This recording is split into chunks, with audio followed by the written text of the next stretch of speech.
बिस्मिल्लाहिर्रहमानिर्रहीम। नाज़रीन, मैं हकीम मोहम्मद शहबाज हूँ। आप यूट्यूब चैनल देख रहे हैं। इस वीडियो में हम आपको बताएंगे शतूत के हवाले से। शतूत के अंदर विटामिन सी जो है सबसे ज़्यादा पाया जाता है। नाज़रीन, ये दरअसल है क्या, ये इंसान की उम्र को जो है कम करके दिखाता है।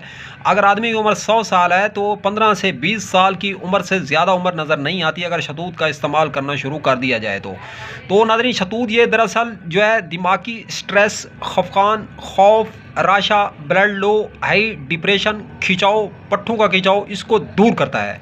तो नाज़रीन, खून की कमी को भी जो है ऐसा ऐसा ख़त्म करना शुरू कर देता है। तो खून जो है ब्लड पूरा हो जाता है तो फिर बीमारियां भी ऐसा ऐसा जिस्म से निकलना शुरू हो जाती हैं।